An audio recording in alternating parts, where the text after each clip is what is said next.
700년 문화 자존심이 무너졌습니다. 영국, 프랑스, 일본, 중국. 소프트 파워를 설계해 온 4개국 관료들이 서울 광화문 앞에서 말을 잃었습니다. 32만 인파, 190개국 동시 생중계, 경찰 8,200명이 투입된 38시간 봉쇄. 하지만 그들을 진짜 무릎 꿇게 만든 건 숫자가 아니었습니다. 프랑스 관료는 한국 문화를 패스트푸드라고 비웃었고 일본 관료는 복제품이라고 조롱했습니다. 그런데 단 하루 만에 그 입이 닫혔습니다. 33년간 소프트 파워를 설계해온 영국 전 차관의 증언에는 충격적인 고백이 담겨 있었습니다. 그 충격적인 전말을 지금 공개합니다. 시작하기 전 구독과 좋아요, 그리고 대한민국 화이팅! 댓글로 한국을 응원해주세요. 서울이 멈췄습니다. 전쟁도 아니고 재난도 아닙니다. 한국이라는 나라의 수도 한복판이 38시간 동안 완전히 봉쇄되었습니다. 경찰 8,200명이 투입되고 지하철은 특정 구간을 그냥 지나쳐버렸으며 인근 건물 출입까지 통제되었습니다. 그리고 그 봉쇄된 거리 위로 32만 명의 인파가 쏟아졌습니다. 그중 외국인만 15만 명. 하루 경제 파급 효과 1조 5천억 원. 하지만 전 세계 외신들이 정말 경악한 이유는 따로 있었습니다. 이 모든 것을 만들어낸 건 군대도 아니고 정상회담도 아니었습니다. 한국인으로 구성된 가수 그룹 하나였습니다.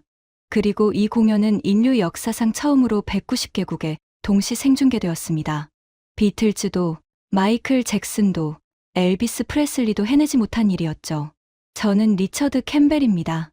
영국 문화미디어 체육부, 흔히 DCMS라고 부르는 곳에서 33년간 일해온 전직 차관입니다. 소프트 파워. 이 단어를 들어보셨을 겁니다. 한 나라가 군사력이나 경제력이 아닌 문화의 힘으로 세계의 영향력을 행사하는 것. 그 개념을 정책으로 만들고 예산을 배정하고 전략을 설계하는 것이 33년 동안 제 직업이었습니다. 영국은 소프트 파워 세계 1위 국가입니다. 단순히 순위가 아닙니다. 셰익스피어가 있고 BBC가 있고 프리미어리그가 있으며 비틀즈가 있습니다. 수백 년에 걸쳐 축적된 문화적 자산 위에 서 있는 나라입니다. 그 나라의 문화 전략을 총괄했던 사람이 접니다. 문화의 힘이란 무엇인지, 어떻게 만들어지는지, 어디까지 갈 수 있는지에 대해 저보다 오래 고민한 사람은 이 세상에 많지 않을 겁니다. 그런 제가 서울에 온 이유는 유네스코 글로벌 문화정책 포럼 참석이었습니다. 각국 문화부 고위 관료와 유네스코 자문위원들이 모이는 연례 행사였죠. 한국이 개최국으로 선정된 이유가 한류 때문이라는 이야기를 들었을 때 저는 솔직히 코웃음을 쳤습니다. 아이돌 산업이 좀 잘 된다고 유네스코 포럼을 유치하는 나라. 그게 서울행 비행기에 오르기 전까지 제가 갖고 있던 한국에 대한 인식이었습니다. 인천공항에 내린 건 공연 이틀 전이었습니다. 공항 자체는 인상적이었습니다. 영국 히드로 공항의 만성적인 혼잡과 비교하면 놀라울 정도로 효율적이었죠. 하지만 그건 그냥 공항일 뿐이었습니다. 제가 관심을 가질 만한 것은 아니었습니다. 문제는 공항에서 호텔로 가는 길에 시작됐습니다. 포럼 운영 측에서 보내준 차량에 탔는데 운전기사가 대뜸 이렇게 말했습니다. 캠벨 씨, 광화문 쪽은 내일부터 도로가 완전 차단됩니다. 오늘 중으로 호텔에 도착하셔야 합니다. 도로 차단이라고요? 무슨 일입니까? BTS 공연 때문입니다. 38시간 동안 광화문 일대 주요 도로가 전면 봉쇄됩니다. 저는 처음에 잘못 들은 줄 알았습니다. 38시간이요? 콘서트 하나 때문에? 네, 32만 명이 올 거라서요. 저도 모르게 목소리가 커졌습니다. 32만 명이라고요? 올림픽도 아니고? 운전기사가 룸미러 너머로 슬쩍 저를 쳐다봤습니다.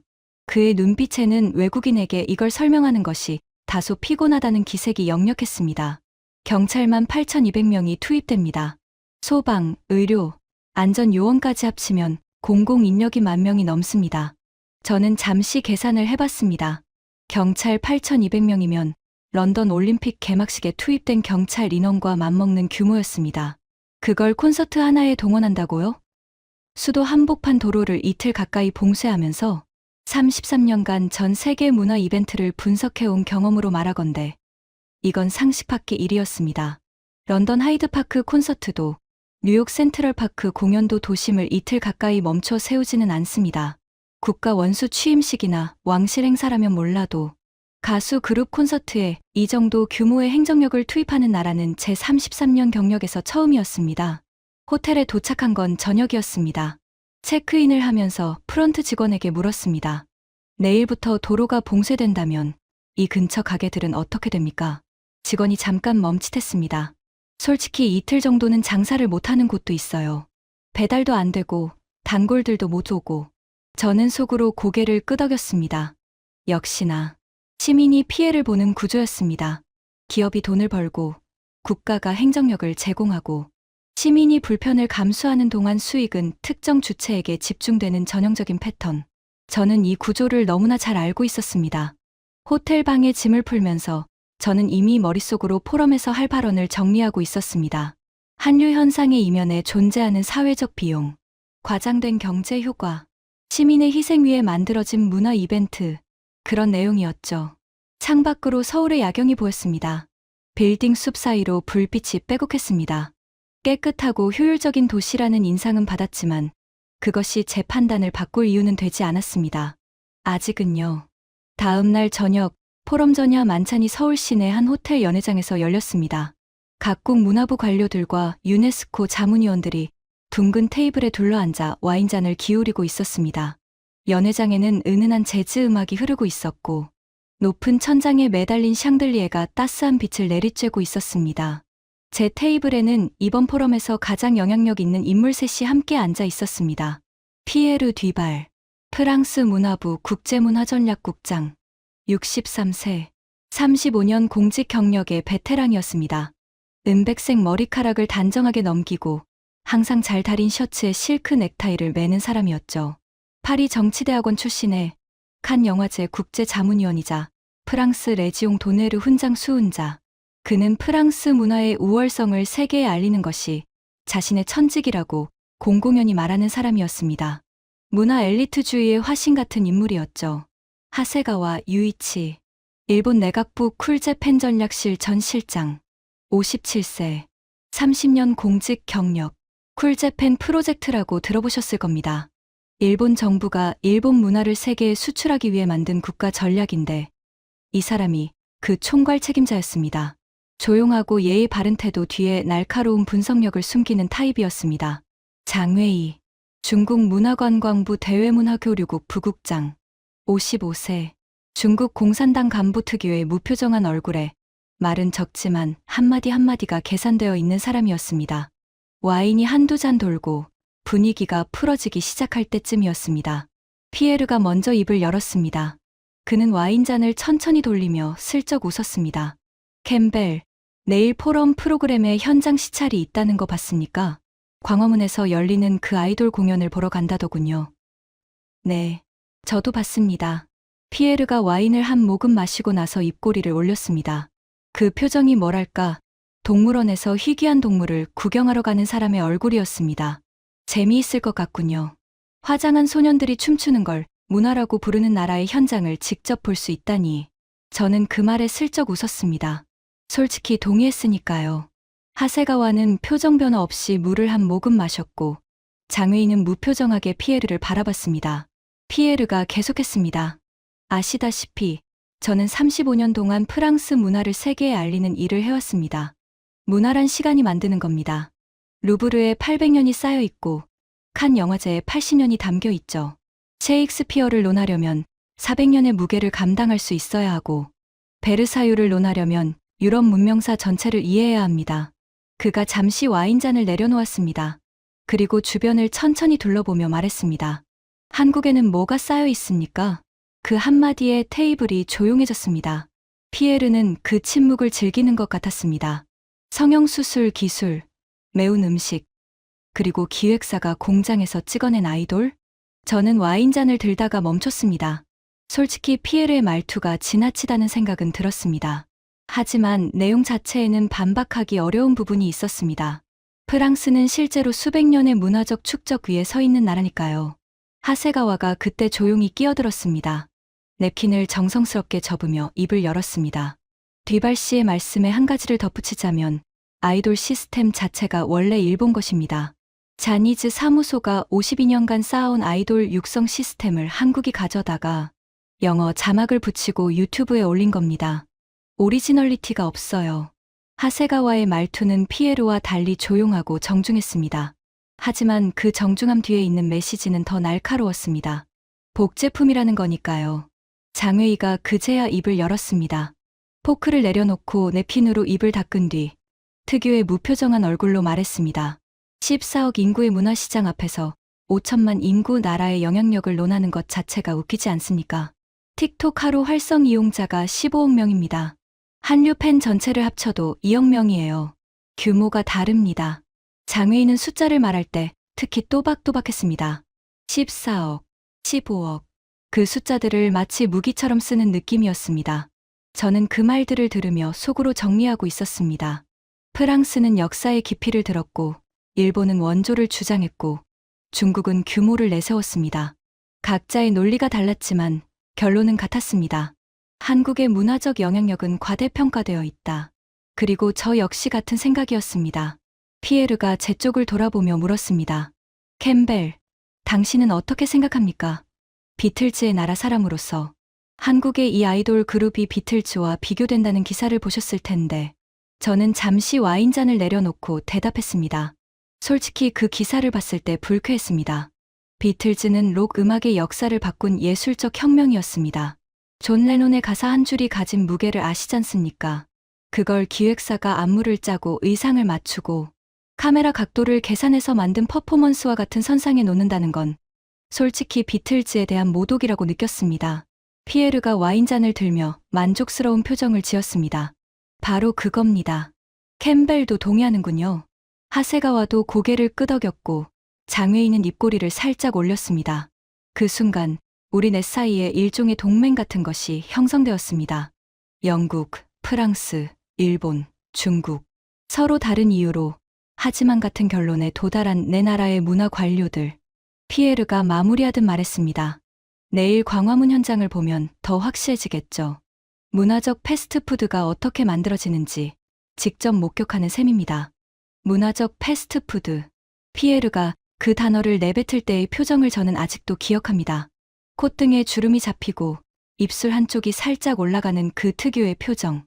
맛없는 음식을 앞에 두고 예의상 참는 사람의 얼굴이었습니다. 저는 그 표정을 보면서 속으로 생각했습니다. 피에르가 좀 심하긴 하지만 틀린 말은 아니다. 한국이 아이돌 산업에서 상업적 성공을 거둔 것은 인정하더라도 그것을 문화적 성취라고 부르기에는 무리가 있다. 비틀즈와 비교한다는 것은 더더욱 말이 되지 않는다.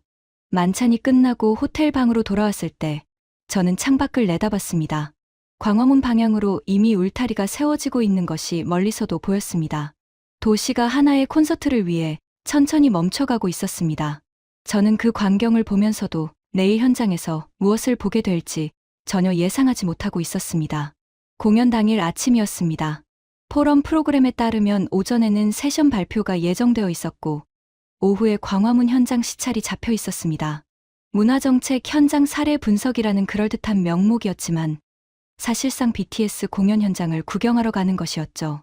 아침 식사 자리에서 피에르가 레몬차를 마시며 말했습니다. 문화적 패스트푸드 현장 학습이라 나름 교육적이겠군요. 맥도날드 공장 견학하는 것과 비슷한 느낌일까요? 하세가와가 메모장을 꺼내며 조용히 말했습니다. 저는 데이터 수집 차원에서 갑니다. 쿨재팬 전략의 반면 교사가 될 수도 있으니까요. 장웨이는 스마트폰으로 뭔가를 읽다가 고개를 들었습니다. 중국 SNS에서 이 공연 관련 게시물이 벌써 14억 건을 넘었습니다. 마케팅 규모는 인정해야겠죠. 저는 커피를 마시며 그들의 대화를 들었습니다. 세 사람 모두 각자의 방식으로 한국을 깎아내리고 있었지만 한 가지 공통점이 있었습니다. 아무도 광화문에서 뭔가 인상적인 것을 보게 될 거라고는 기대하지 않고 있었습니다. 저 역시 마찬가지였고요. 오전 세션이 끝나고 점심 직후 버스가 출발했습니다. 포럼 참석자 30여 명이 대형 버스에 탔습니다. 제 옆에는 피에르가, 뒷줄에는 하세가와와 장웨이가 앉았습니다. 버스가 호텔을 출발해서 광화문 방향으로 향했습니다. 처음 몇 분은 평범한 서울 시내 풍경이 창밖으로 흘러갔습니다. 높은 빌딩, 깔끔한 도로, 정돈된 가로수. 나쁘지 않은 도시였습니다. 하지만 그것뿐이었습니다. 피에르가 창밖을 보며 중얼거렸습니다. 파리의 오스만 대로에 비하면 매력이 없군요. 깨끗하긴 하지만 개성이 없어요. 효율만 남은 도시. 저는 대답하지 않았습니다. 동의할 수도 없었고 반박할 이유도 없었으니까요.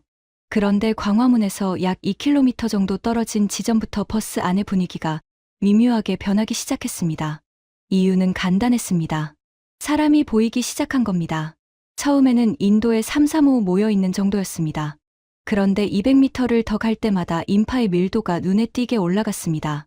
인도가 사람으로 가득 차더니 횡단보도 위까지 사람이 넘쳐 나오기 시작했습니다. 각양각색의 피부색, 다양한 언어가 섞여 들려왔습니다. 보라색, 분홍색, 형형색색의 응원봉을 든 사람들이 줄지어 걷고 있었습니다. 하세가와가 뒷좌석에서 몸을 앞으로 기울이며 말했습니다. 외국인이 많군요. 생각보다 훨씬. 장웨이도 스마트폰을 내리고 창밖을 보고 있었습니다. 평소의 무표정에 약간의 변화가 생겼습니다. 눈이 조금 커져 있었습니다. 피에르만 팔짱을 끼고 고개를 돌리지 않았습니다. 축구 월드컵 결승전 가는 길에도 이 정도는 됩니다. 인파가 많다고 해서 문화적 가치가 생기는 건 아니에요. 저는 피에르의 말에 속으로 동의하면서도 한 가지가 마음에 걸렸습니다. 축구 월드컵은 다국적 인파가 모이지만 그건 이미 100년 역사를 가진 스포츠 이벤트이기 때문입니다. 아이돌 콘서트에 이 정도의 다국적 인파가 모인다는 건 제가 알고 있는 어떤 선례와도 맞지 않았습니다. 버스가 통제 구역 가장자리에 도착해서 멈췄습니다. 여기서부터는 걸어서 이동해야 했습니다. 버스 문이 열리는 순간 소리가 먼저 밀려왔습니다. 수십만 명의 웅성거림이 만들어내는 저주파. 그것은 귀로 듣는 게 아니라 가슴으로 느끼는 소리였습니다. 런던 웸블리 스타디움 결승전에서 9만 관중이 내는 함성을 저는 여러 번 들어봤지만 이건 질이 달랐습니다. 웸블리의 함성은 한 방향에서 오는 벽 같은 소리였습니다. 하지만 광화문의 소리는 사방에서 밀려오는 파도 같았습니다. 도시 전체가 진동하고 있는 느낌이었습니다. 버스에서 내려 걷기 시작했습니다. 통제 구역 안쪽으로 들어가자 인파의 밀도가 급격히 올라갔습니다. 포럼 참석자들을 위한 특별 동선이 마련되어 있었지만 그 동선 바깥은 사람의 바다였습니다. 피에르가 처음으로 걸음을 멈췄습니다. 그가 서 있는 위치에서 광화문 광장 방향으로 펼쳐진 광경을 바라봤습니다. 그의 얼굴에서 여유가 사라지는 건 아니었습니다. 하지만 뭔가를 계산하는 표정이었습니다. 머릿속에서 숫자를 돌리고 있는 사람의 얼굴이었죠. 제 옆을 지나가는 사람들의 면면이 저를 멈추게 했습니다. 히잡을 쓴 여성이 보라색 응원봉을 흔들고 있었습니다. 금발의 북유럽 남성이 한국어가 적힌 플래카드를 들고 있었습니다. 브라질 국기를 등에 둘은 10대 소녀 3명이 한국어로 노래를 부르고 있었습니다. 일본어, 터키어, 스와힐리어가 제 귀를 스쳐 지나갔습니다.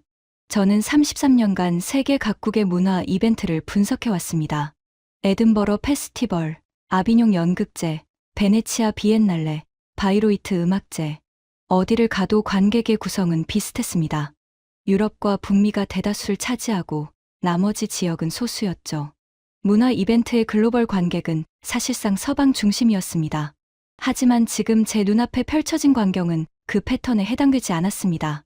중동, 남미, 동남아시아, 아프리카, 유럽, 북미.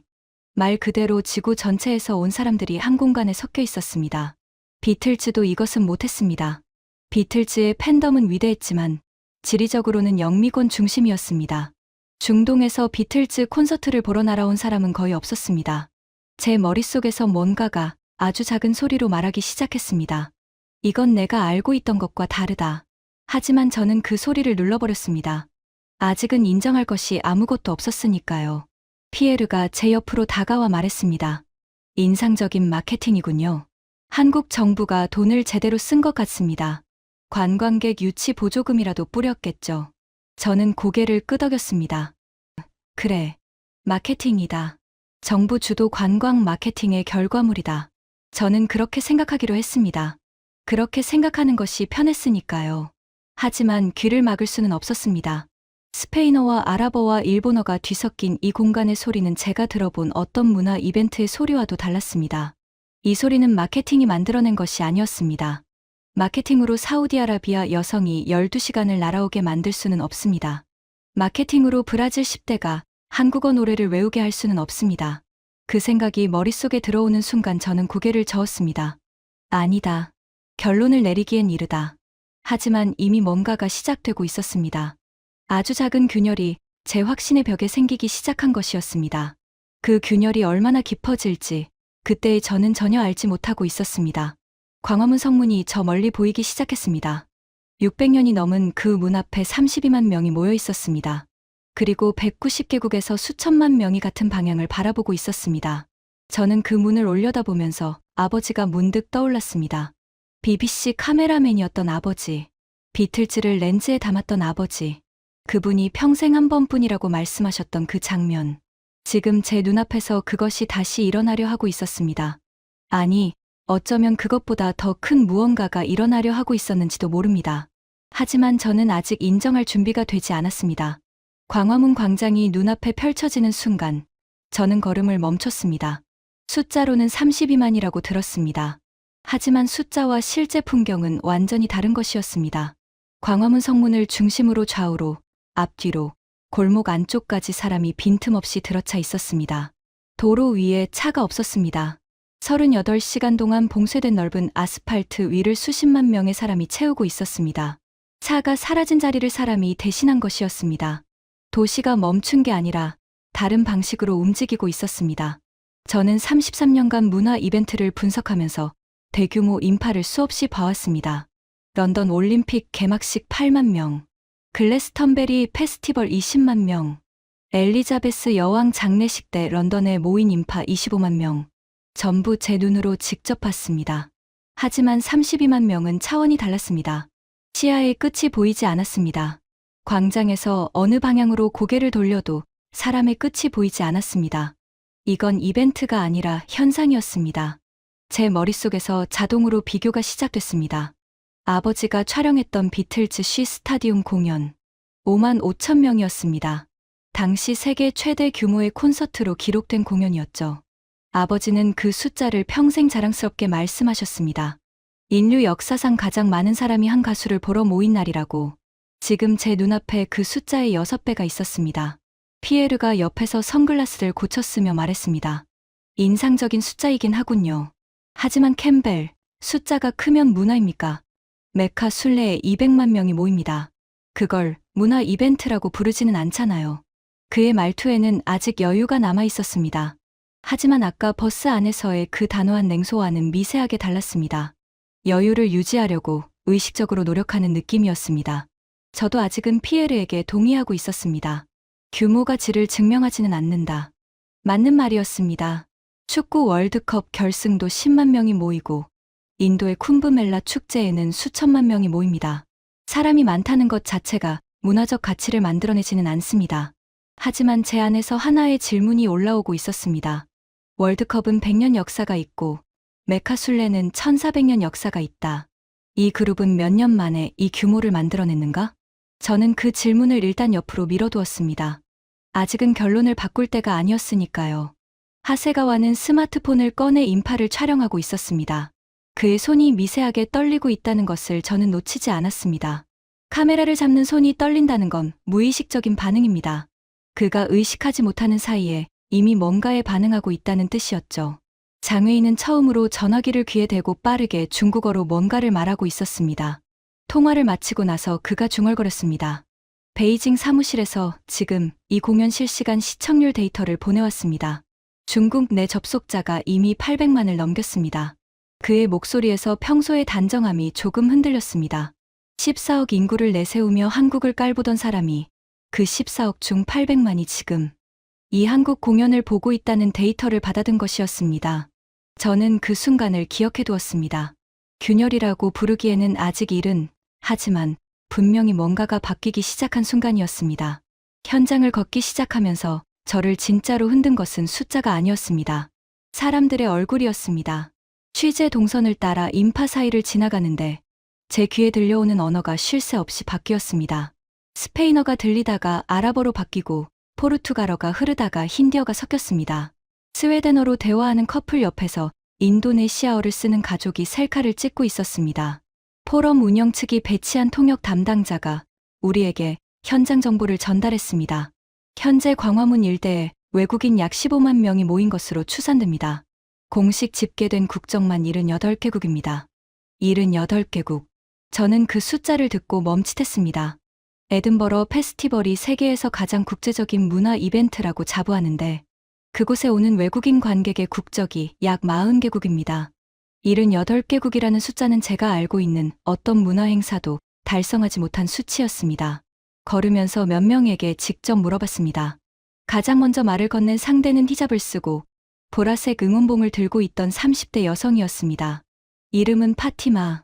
사우디아라비아 리야드에서 왔다고 했습니다. 여기까지 오는데 얼마나 걸렸습니까? 17시간이요.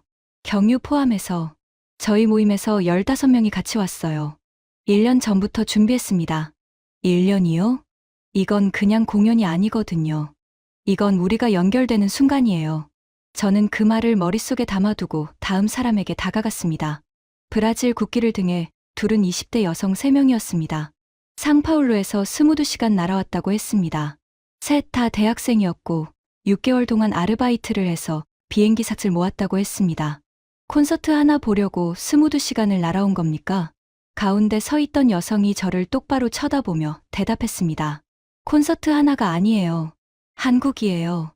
이 나라 전체를 보러 온 거예요. 음식도, 거리도, 사람들도. 처음엔 음악 때문이었지만 지금은 한국이라는 나라 자체가 궁금해서 온 거예요. 저는 그 대답을 듣고 아무 말도 하지 못했습니다. 방금 들은 말이 가슴 한쪽에 무겁게 내려앉았기 때문입니다. 영국이 이것을 해낸 적이 있는가? 비틀즈 팬들이 영국에 왔습니다. 런던에 왔고 리버풀에 왔습니다. 하지만 그 팬들이 영국이라는 나라 전체를 경험하러 왔다고 말한 적이 있었습니까? 비틀즈 때문에 영국 음식을 먹어보고 싶다고 한 사람이 있었습니까? 영국의 골목을 걷고 싶다고 한 사람이 있었습니까? 없었습니다. 비틀즈 팬은 비틀즈를 보러 왔지 영국을 보러 온 것이 아니었습니다. 하지만 지금 제 앞에 있는 사람들은 달랐습니다. 이 사람들은 한국을 보러 온 것이었습니다. 그때 하세가와가 제 옆으로 왔습니다. 그의 얼굴에 아까와는 다른 표정이 있었습니다. 뭔가를 계산하다가 답이 안 나오는 사람의 얼굴이었습니다. 캠벨 씨. 저는 쿨재팬 전략실에서 10년 동안 일본 문화 수출을 담당했습니다. 4조 엔을 투입했어요. 원화로 약 40조 원입니다. 그가 잠시 말을 멈추고 주변을 둘러봤습니다. 아랍어와 포르투갈어와 스와힐리어가 뒤섞인 이 공간을 40조 원을 쓰고도 중동에서 일본 콘서트를 보러 비행기를 탄 사람이 있었는지 저는 기억나지 않습니다. 저는 하세가와의 눈을 봤습니다. 그 눈에 무엇이 있는지 저는 알아볼 수 있었습니다. 패배감이 아니었습니다. 경이었습니다. 돈으로 만들 수 없는 것을 눈앞에서 보고 있는 사람의 표정이었습니다. 피에르가 우리 대화를 듣고 있었는지 뒤에서 목소리를 높였습니다. 하세가와 씨, 벌써 무릎 꿇는 겁니까? 마케팅에 감탄하고 있으면 어떡합니까? 한국 정부가 관광 보조금을 뿌린 결과물일 수도 있잖아요. 인파의 크기에 속지 마십시오. 하세가와가 피에르를 돌아봤습니다. 평소의 예의 바른 표정은 여전했지만 눈빛만은 달라져 있었습니다. 뒤발 씨, 프랑스가 루브르 방문객을 늘리기 위해 매년 쓰는 마케팅 예산이 얼마입니까? 피에르가 잠깐 멈칫했습니다. 약 3천만 유로 정도 됩니다. 하세가와가 고개를 끄덕였습니다.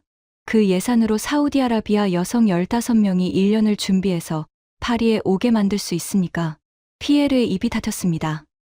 1초, 2초, 3초, 그리고 그가 말했습니다. 그건 다른 문제입니다. 하지만 그 목소리에 아까의 확신은 없었습니다. 처음으로 피에르의 갑옷에 금이 간 순간이었습니다. 아직 깨지지는 않았지만 균열은 분명했습니다. 장외인은 이 대화에 끼어들지 않았습니다. 대신 인파 속에서 중국인 팬 무리를 발견하고 다가가 뭔가를 물어보고 있었습니다. 돌아온 그의 표정이 복잡했습니다. 뭔가를 확인했지만 그것이 자신이 원하는 답이 아닌 사람의 얼굴이었습니다. 오후로 접어들면서 인파의 밀도가 더 올라갔습니다. 공연 시작이 가까워지면서 광화문 일대로 사람이 계속 밀려들었습니다. 특정 구간에서 이동 속도가 눈에 띄게 느려졌고 좁은 지점에서 흐름이 막히기 시작했습니다. 저는 그 순간 본능적으로 긴장했습니다. 이건 직감이 아니라 경험이었습니다. 영국에서 대규모 인파 관리는 제 업무 영역이기도 했습니다. 문화 이벤트의 안전관리 정책을 설계하는 것도 DCMS의 책임이었으니까요. 그리고 저는 인파가 특정 밀도를 넘어서면 어떤 일이 벌어지는지 너무 잘 알고 있었습니다. 그 기억이 올라왔습니다. 프랑스 스타드 드 프랑스 유럽 축구 결승전 8만 관중이 모인 경기장 밖에서 벌어진 사건이었습니다. 인파가 특정 지점에 몰리면서 통제가 붕괴됐고 수십 명이 부상을 입었습니다. 조직적인 보안 체계가 갖춰진 유럽 최고 수준의 경기장에서 벌어진 일이었습니다. 영국도 다르지 않았습니다. 프리미어리그 결승전에 1만 5천 명이 모이면 폭동 위험이 생깁니다. 경찰이 기마대를 동원해도 통제가 쉽지 않습니다. 제가 직접 정책을 설계하면서 겪었던 현실이었습니다. 지금 제 눈앞에 32만 명이 있었습니다. 8만 명도 관리 못하는 게 유럽의 현실인데 32만 명이라니. 저는 주변을 긴장된 눈으로 살피기 시작했습니다. 그때 안내 방송이 흘러나왔습니다. 특정 구역 밀집도가 높아지고 있으니 인근 대체 경로로 이동해달라는 내용이었습니다. 한국어와 영어, 일본어, 중국어 4개 국어로 나왔습니다. 저는 그 방송이 나오자마자 인파의 반응을 주시했습니다. 이런 상황에서 대부분의 군중은 방송을 무시합니다. 자신이 위험한 위치에 있다는 걸 인지하는데 시간이 걸리고 인지하더라도 움직이지 않으려는 관성이 있습니다. 런던에서 수십 번 목격한 패턴이었습니다. 그런데 이상한 일이 벌어졌습니다. 방송이 나오고 10초도 되지 않아 특정 구역의 사람들이 스스로 움직이기 시작했습니다. 억지로 밀리는 것이 아니었습니다. 자발적으로 간격을 만들고 옆으로 흐르고 막힌 지점을 스스로 우회했습니다. 그것도 한두 명이 아니라 그 구역 전체가 거의 동시에 같은 방향으로 움직였습니다. 저는 그 장면을 보고 입을 다물지 못했습니다. 등골이 서늘해지는 느낌이었습니다. 놀라서가 아니라 불가능한 것을 보고 있다는 감각 때문이었습니다. 30초 뒤 저는 더 놀라운 장면을 목격했습니다. 경찰 통제선 주변에 공식 완장이나 조끼를 입지 않은 민간인들이 배치되어 있었습니다. 주변 사람들에게 이동 방향을 안내하고 위험 요소가 보이면 경찰에게 먼저 알리고 쓰레기가 떨어진 곳에서는 자발적으로 봉투를 꺼내 정리하는 사람들이었습니다. 저는 근처에 있던 포럼 운영 스태프에게 물었습니다. 저 사람들은 누가 배치한 겁니까? 보안업체 직원입니까? 스태프가 제 질문에 잠깐 놀란 표정을 지었습니다. 아니요, 팬들입니다. 팬들이요? 팬 커뮤니티에서 자체적으로 안전 매뉴얼을 만들고 자발적으로 안전 도우미 역할을 하는 분들이에요. 공식 조직이 아닙니다. 자기들끼리 사전에 역할을 나누고 위험 구역을 미리 파악해서 배치된 거예요. 저는 그 말을 듣고 몇 초 동안 아무 생각도 할 수 없었습니다. 팬이 자발적으로 안전 통제를 한다고요? 32만 명이 모인 공간에서 그때 피에르가 제 옆에 서 있었습니다. 그도 같은 장면을 보고 있었습니다. 그의 얼굴에서 아까까지의 여유가 완전히 사라져 있었습니다. 표정이 굳어 있었습니다. 저는 피에르가 무엇을 떠올리고 있는지 알 수 있었습니다. 스타드 드 프랑스였습니다. 피에르는 프랑스 문화부 관료로서 그 사건을 직접 수습한 사람이었습니다. 8만 명도 통제하지 못해서 수십 명이 다친 사건, 수백억 원의 보안 예산을 투입하고도 막지 못한 혼란. 그 기억이 지금 이 장면과 겹치고 있을 터였습니다. 피에르가 낮은 목소리로 말했습니다. 훈련된 거겠죠. 정부가 시킨 겁니다. 그의 목소리에 확신은 없었습니다. 자기 자신을 설득하려는 말투였습니다. 스태프가 그 말을 듣고 고개를 저었습니다. 정부가 시킨 게 아닙니다. 팬들이 스스로 하는 겁니다. 오히려 저희가 깜짝 놀랄 때가 많아요. 제가 위험하다고 느끼기도 전에 팬들이 먼저 움직이거든요. 피에르가 아무 말도 하지 않았습니다. 입술을 꾹 다물고 인파를 바라봤습니다. 그 침묵이 지금까지의 어떤 조롱보다 많은 것을 말해주고 있었습니다. 장웨이가 그때 입을 열었습니다. 그의 목소리는 평소보다 낮았습니다. 중국에서 이 정도 인파가 모이면 무조건 사고가 납니다. 춘절 귀성 러시 때마다 압사 위험이 생깁니다. 공안 병력을 수만 명 투입해도 그렇습니다. 장웨이가 주변을 천천히 둘러봤습니다. 스스로 질서를 만들며 움직이는 32만 명을. 이건 인정해야 할 것 같습니다. 이 질서는 돈으로 만들 수 있는 것이 아닙니다. 피에르가 장웨이를 노려봤습니다. 그 눈빛에 분노와 초조가 섞여 있었습니다. 동맹이 무너지고 있다는 것을 느끼고 있는 사람의 눈이었습니다. 장 부국장, 너무 일찍 결론을 내리시는 거 아닙니까? 하지만 장웨이는 고개를 돌리지 않았습니다. 인파를 바라보면서 조용히 말했습니다. 뒤발 씨, 사실은 사실입니다. 그 한마디에 피에르가 입을 다물었습니다.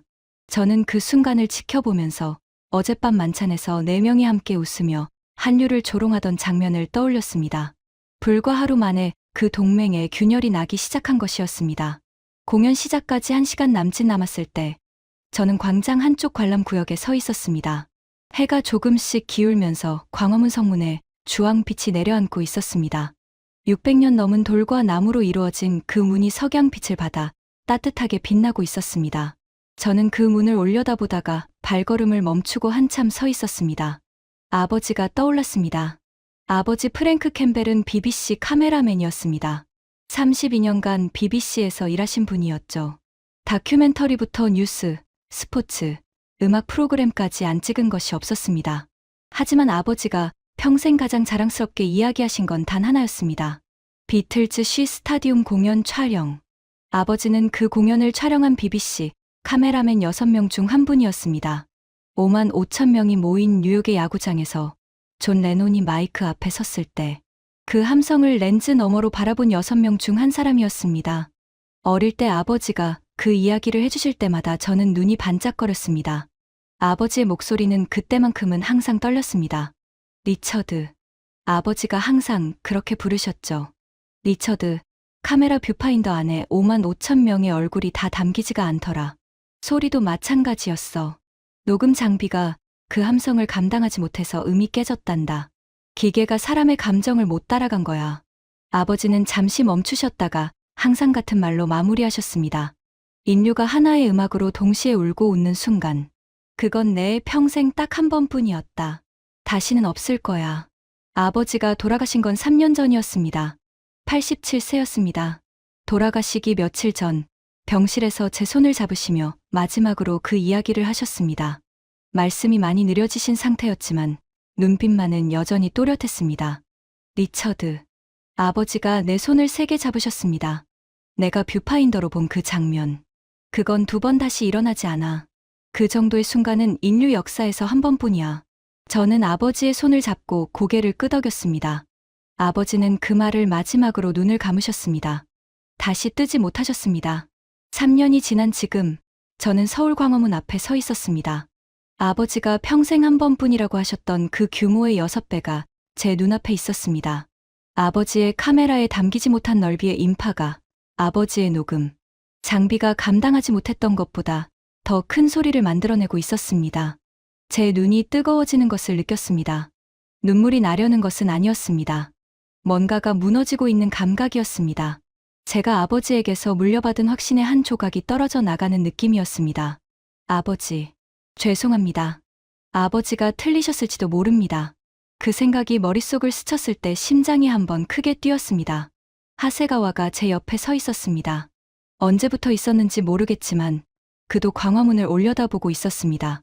그의 눈이 붉어져 있다는 것을 저는 알아챘습니다. 캠벨 씨, 그가 조용히 말했습니다.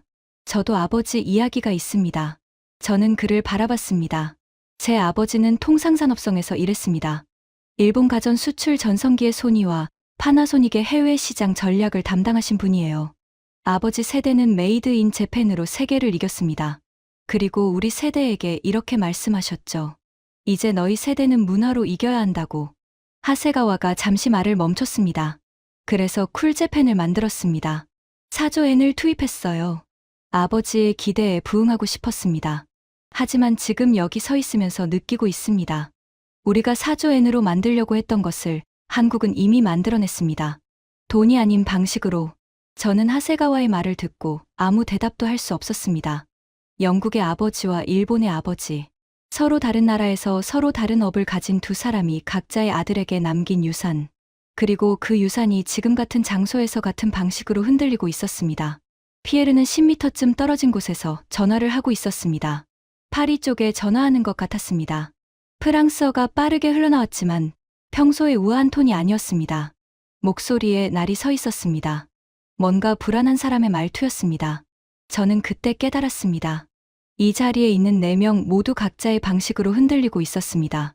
장외인은 이미 인정했고 하세가와는 무너지고 있었고 저는 아버지의 말과 눈앞의 현실 사이에서 갈등하고 있었습니다. 피에르만 아직 버티고 있었습니다. 하지만 그 버팀도 조금 전보다 위태로워 보였습니다. 해가 완전히 지고 공연이 시작됐습니다. 무대에서 조명이 터지는 순간 광화문 광장 전체가 하나의 빛덩어리로 변했습니다. 32만 개의 응원봉이 동시에 빛을 내기 시작했습니다. 보라색 빛이 광장 바닥에서부터 하늘까지 파도처럼 출렁였습니다. 눈앞이 보라빛으로 물드는 느낌이었습니다. 비현실적이라는 말이 이런 순간을 위해 존재하는 것이었죠. 하지만 저를 진짜 멈추게 한 건 조명이 아니었습니다. 옆에 서 있던 포럼 관계자가 태블릿 화면을 보여줬습니다. 넷플릭스 190개국 동시 생중계 실시간 대시보드였습니다. 화면에 각국의 동시 접속자 수가 올라오고 있었습니다. 숫자가 미친 듯이 올라갔습니다. 브라질 340만, 일본 420만, 인도 580만, 미국 760만, 인도네시아 450만, 그리고 실시간 댓글창, 일본어, 포르투갈어, 아랍어, 힌디어, 터키어, 스페인어. 지구 반대편에서 이 광장을 동시에 바라보는 수천만 명이 각자의 언어로 반응하고 있었습니다. 저는 그 화면을 바라보면서 손이 떨리기 시작했습니다. 190개국 동시 생중계. 이 숫자의 의미가 처음으로 실감나는 순간이었습니다. 비틀즈 쉬 스타디움 공연은 5만 5천 명이 한 장소에 있었습니다. 위성 생중계라는 개념 자체가 존재하지 않던 시대였죠. 이후 라이브 에이드 공연이 위성으로 16억 명에게 중계됐다고 합니다. 하지만 그건 수동적인 TV 시청이었습니다. 채널을 돌리다가 눈에 띄어서 잠깐 본 사람도 16억에 포함된 겁니다. 지금은 달랐습니다. 190개국에서 능동적으로 접속해서 실시간으로 보고 댓글을 달고 반응하고 있었습니다. 이건 TV 앞에 앉아 있는 것과 차원이 다른 참여였습니다. 저는 그때 처음으로 명확하게 인정했습니다. 비틀즈와 비교하는 것 자체가 틀렸다고. 비틀즈를 넘었느냐 못 넘었느냐가 아니라 이건 비틀즈 시대에는 존재하지 않았던 차원의 현상이었습니다. 비교 대상 자체가 없었습니다. 하세가와가 그때 제 옆에서 입을 열었습니다. 그의 목소리는 차분했지만 무게가 있었습니다. 캠벨 씨, 저는 쿨재팬에 4조 엔을 썼습니다. 40조 원입니다. 전략을 세우고 예산을 배정하고 성과를 측정했습니다. 일본 애니메이션을 세계에 알리기 위해 국제 박람회에 부스를 만들고 해외 방송국에 콘텐츠를 납품하고 유명 배우를 홍보대사로 세웠습니다. 그가 인파를 바라봤습니다. 10년 동안 그 일을 했습니다. 하지만 이런 장면은 단 한 번도 만들어내지 못했습니다. 한 번도요. 하세가와가 저를 돌아봤습니다. 이건 돈으로 살 수 있는 게 아니었습니다. 저는 그 말이 가슴에 박히는 것을 느꼈습니다. 4조 엔, 40조 원. 그 돈을 10년간 쏟아부은 사람이 두 눈으로 이 현장을 보면서 하는 말이었습니다. 이론이 아니라 경험에서 나온 인정이었습니다. 피에르가 뒤에서 끼어들었습니다. 하세가와 씨, 정신 차리십시오. 감정에 휘둘리면 안 됩니다. 이건 한순간의 이벤트일 뿐이에요. 내일이면 이 사람들 다 사라집니다. 루브르는 800년 동안 매일 사람이 옵니다. 그게 진짜 문화의 힘입니다. 불꽃놀이는 화려하지만 꺼지면 끝이에요. 피에르의 목소리는 높았지만 논리는 흔들리고 있었습니다. 구체적인 반박이 아니라 원론적인 주장으로 돌아간 것 자체가 그가 밀리고 있다는 증거였습니다. 하세가와가 피에르를 향해 조용히 하지만 분명하게 말했습니다. 뒤발씨, 불꽃놀이는 한 곳에서 터집니다. 지금 이건 190개국에서 동시에 터지고 있습니다. 그것도 누가 쏘아올린 것이 아니라 사람들이 스스로 불을 붙이고 있습니다. 피에르가 입을 다물었습니다. 그의 턱에 힘이 들어가 있었습니다. 이를 물고 있는 것이 보였습니다. 프라이드가 강한 사람이 항복 직전에 보이는 몸짓이었습니다.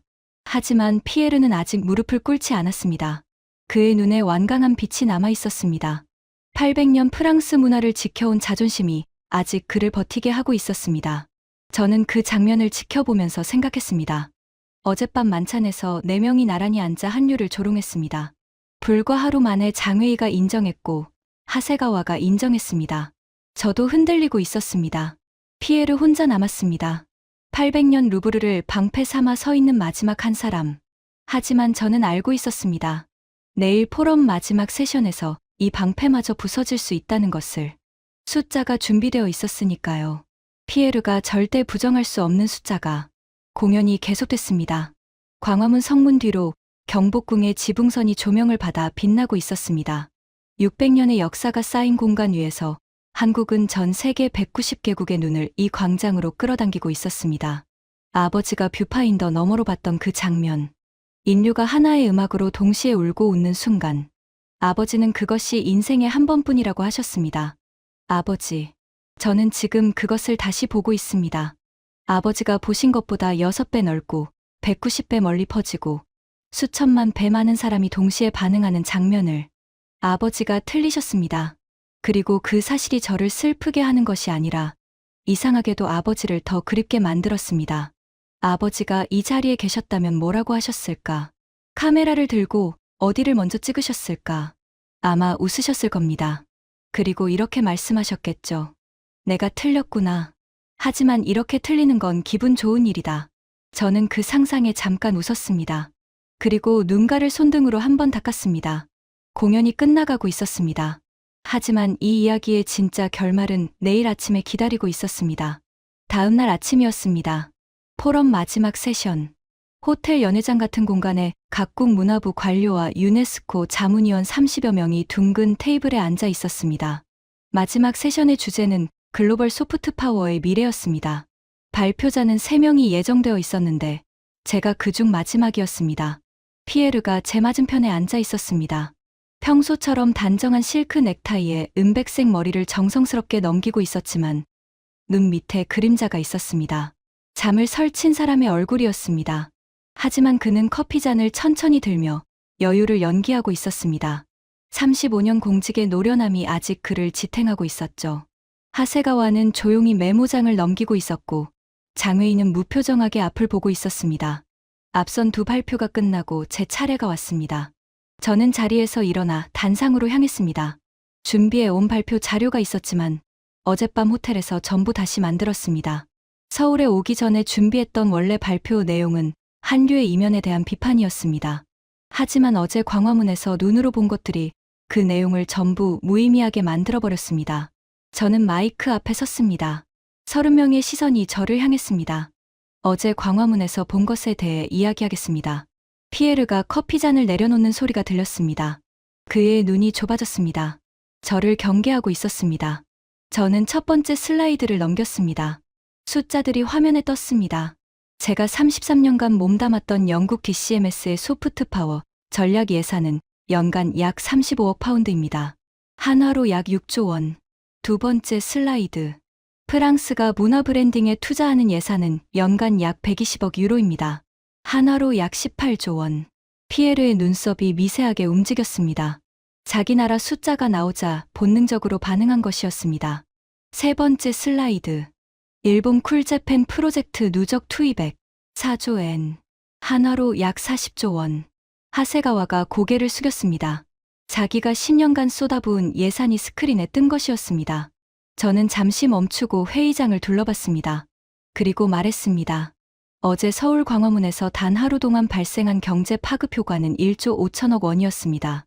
정부가 설계한 것이 아닙니다. 가수 그룹 하나의 공연이 만들어낸 것입니다. 190개국에서 자발적으로 접속했고 78개국에서 비행기를 타고 날아왔습니다. 어떤 정부도, 어떤 전략도, 어떤 예산도 이것을 설계하지 않았습니다. 회의장이 조용해졌습니다. 피에르가 손을 들었습니다. 그의 목소리는 차분했지만 날이 서 있었습니다. 캠벨 씨, 감성적인 체험을 정책으로 혼동하면 안 됩니다. 어제 광화문에서 본 것은 인상적인 이벤트였습니다. 인정합니다. 하지만 이벤트는 이벤트일 뿐이에요. 내일이면 그 사람들은 사라집니다. 루브르는 내일도 있고, 1년 후에도 있고, 100년 후에도 있습니다. 그게 진짜 문화의 힘입니다. 피에르가 주변을 돌아보며 동의를 구하는 눈빛을 보냈습니다. 하지만 어젯밤과는 다르게 호응하는 시선이 많지 않았습니다. 저는 고개를 끄덕이며 말했습니다. 뒤발 씨의 말씀이 맞습니다. 루브르는 800년 동안 서 있었고 앞으로도 서 있을 겁니다. 그건 누구도 부정하지 않습니다. 피에르가 살짝 안도한 표정을 지었습니다. 하지만 저는 멈추지 않았습니다. 하나만 여쭤보겠습니다. 올해 루브르 방문객 중에서 한류 때문에 파리에 온 아시아 관광객이 몇 %인지 아십니까? 피에르의 표정이 멈췄습니다. 입이 반쯤 열린 채 저를 바라봤습니다. 저는 화면을 넘겼습니다. 프랑스 관광청의 공식 보고서 데이터가 떴습니다. 23%입니다. 루브르를 찾는 아시아 관광객 4명 중 1명은 한류 콘텐츠를 통해 프랑스에 관심을 갖게 된 사람들입니다. 회의장에 웅성거림이 퍼졌습니다. 피에르의 얼굴이 붉어졌습니다. 저는 한 발 더 나갔습니다. 그리고 한 가지 더. 칸 영화제. 뒤발 씨가 자문위원으로 계시는 그 칸 영화제에서 지난 5년간 가장 많은 화제를 모은 작품들의 국적을 확인해 보셨습니까? 피에르의 턱에 힘이 들어갔습니다. 한국 영화가 3편 포함되어 있습니다. 뒤발 씨가 문화적 패스트푸드라고 부르신 나라의 영화가요. 회의장이 고요해졌습니다. 숨소리만 들리는 듯 했습니다. 피에르가 입을 열었습니다. 그건 영화이고 이건 아이돌이잖아요. 다른 이야기입니다. 저는 그 말을 기다리고 있었습니다. 뒤발 씨. 영화, 드라마, 음악, 음식, 뷰티, 패션. 한국은 문화의 전 영역에서 동시에 세계로 나가고 있습니다. 어느 하나만 잘 되는 게 아닙니다. 전부가 같은 방향으로 움직이고 있습니다. 그리고 그 중심에 있는 소프트 파워의 핵심 지표 하나를 보여드리겠습니다. 저는 마지막 슬라이드를 넘겼습니다. BBC 글로벌 서비스 시청자 평균 연령 58세. 한류 콘텐츠 글로벌 시청자 평균 연령 27세. 회의장이 다시 술렁였습니다. 뒤발 씨. 루브르는 800년을 서 있었습니다. 하지만 루브르를 찾는 사람들의 평균 연령은 해마다 올라가고 있습니다. 한류를 소비하는 사람들의 평균 연령은 27세입니다. 이 사람들이 30년 후에 어디에서 소비할 것인지, 어느 나라의 문화에 돈을 쓸 것인지를 생각해 보신 적 있습니까? 피에르의 손이 테이블 위에서 주먹을 쥐었습니다. 손등에 핏줄이 도드라졌습니다. 회의장의 시선이 전부 피에르에게 모여 있었습니다. 5초, 10초, 15초. 침묵이 길어졌습니다. 피에르가 천천히 눈을 감았습니다. 그리고 다시 떴을 때 그의 눈빛이 달라져 있었습니다. 35년간 유지해 온 갑옷을 벗는 사람의 눈이었습니다. 그가 입을 열었습니다. 목소리가 평소보다 낮았습니다. 저는 35년간 프랑스 문화의 우월성을 세계에 알리는 것이 제 사명이라고 믿었습니다. 셰익스피어보다 몰리에르가 위대하다고 말하는 것이 제 일이었고, 할리우드보다 칸이 깊다고 주장하는 것이 제 자부심이었습니다. 그가 잠시 멈췄습니다. 물을 한 모금 마셨습니다. 손이 떨리고 있었습니다. 하지만 어제 광화문에서 한 가지를 깨달았습니다. 회의장 전체가 숨을 죽이고 있었습니다. 8만 명도 관리하지 못하는 것이 우리 유럽의 현실입니다. 32만 명이 스스로 질서를 만들어내는 장면을 저는 어제 처음 봤습니다. 사우디아라비아에서 1년을 준비해서 날아온 사람들, 브라질에서 22시간을 날아온 대학생들, 그 사람들을 루브르가 불러올 수 있었겠습니까? 저는 아닙니다. 피에르가 저를 바라봤습니다. 프랑스가 800년간 쌓은 것을 한국은 다른 방식으로 만들어내고 있었습니다. 그것이 우리보다 열등하다고 말할 근거가 더 이상 없습니다. 회의장이 조용했습니다. 아무도 말을 하지 않았습니다. 피에르가 고개를 숙이고 눈을 감았습니다. 35년의 자존심이 무너지는 순간이었습니다. 저는 그 장면을 바라보면서 가슴이 먹먹해졌습니다. 피에르가 밉지 않았습니다. 그가 지키려 한 것을 이해했으니까요. 자기 나라의 문화적 자존심을 지키려 한 사람이었습니다. 다만 시대가 바뀌었을 뿐이었습니다. 세션이 끝나고 사람들이 자리에서 일어나기 시작했습니다. 하세가와가 먼저 제게 다가왔습니다.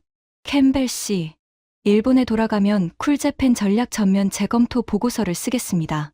돈을 쓰는 방식이 아니라 사람이 스스로 움직이게 만드는 방식, 그걸 한국에서 배워야 합니다. 저는 고개를 끄덕였습니다. 장회의가 다가왔습니다. 평소의 무표정은 여전했지만 눈빛은 달랐습니다. 14억 인구보다 진정성 하나가 더 강할 수 있다는 걸 어제 배웠습니다. 규모가 아니라 깊이였습니다. 그가 짧게 악수를 하고 돌아갔습니다. 마지막으로 피에르가 왔습니다. 다른 사람들이 모두 빠져나간 뒤 피에르가 천천히 제 앞에 섰습니다. 아까 세션에서의 격양된 모습은 사라져 있었습니다. 오히려 차분했습니다. 35년 공직의 무게를 내려놓은 사람의 표정이었습니다. 캠벨. 그가 저를 불렀습니다. 성이 아니라 이름으로 부른 것은 처음이었습니다. 한국에 대해 더 알고 싶습니다. 어디서부터 시작하면 됩니까? 저는 그 말을 듣고 잠시 아무 말도 할 수 없었습니다. 이틀 전 만찬에서 문화적 패스트푸드라고 비웃던 사람이 한국에 대해 알고 싶다고 묻고 있었습니다. 그 변화의 폭이 저를 멈추게 했습니다. 저는 대답했습니다. 저도 아직 시작하는 중입니다. 피에르가 슬쩍 웃었습니다. 처음 보는 웃음이었습니다. 방어가 아닌 진짜 웃음이었습니다. 서울을 떠나는 날 아침, 비행기를 타기 전에 저는 호텔 방에서 잠시 앉아 있었습니다.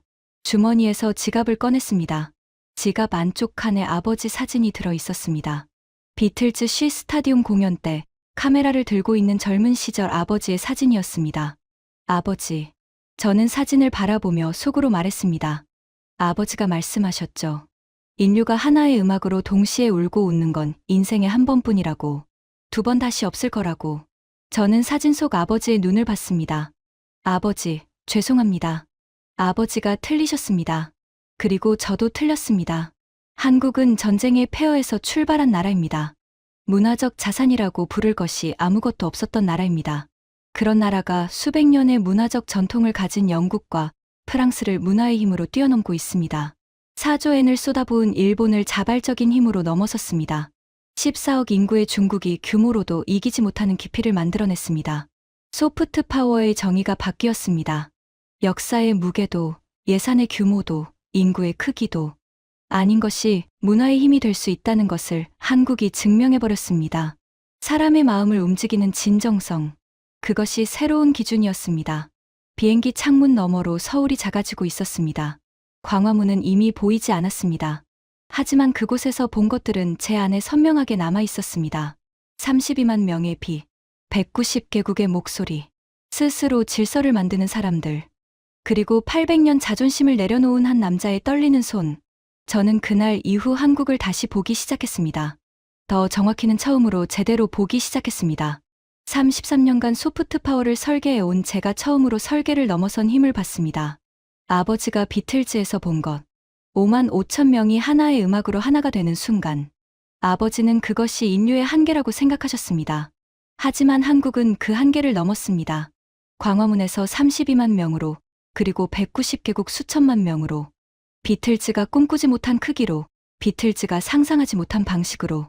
한국은 전쟁으로 이긴 나라가 아니었습니다. 돈으로 이긴 나라도 아니었습니다. 문화로 이기고 있는 나라였습니다. 그리고 그 힘은 지금 이 순간에도 계속 커지고 있었습니다. 지금 이 이야기를 들으신 여러분께 여쭤보고 싶습니다. 저처럼 혹은 피에르처럼 처음에는 한국을 과소평가했다가 생각이 바뀐 경험이 있으신가요? 한국의 어떤 모습이 여러분을 가장 놀라게 했는지 아래 댓글로 나눠주시면 좋겠습니다. 아무것도 없는 폐허에서 800년 문화 강국들의 자존심까지 무너뜨린 대한민국이 정말 자랑스럽습니다. 지금까지 영국 문화부 전 차관이 광화문에서 경험한 충격적인 이야기였습니다. 800년 문화 강국들의 자존심까지 무너뜨린 대한민국이 정말 자랑스럽습니다. 이 이야기를 주변에 널리 공유해 주세요. 우리가 만들어낸 이 기적을 더 많은 분들이 알아야 합니다. 구독과 좋아요도 부탁드립니다. 지금까지 터칭 스토리였습니다. 감사합니다.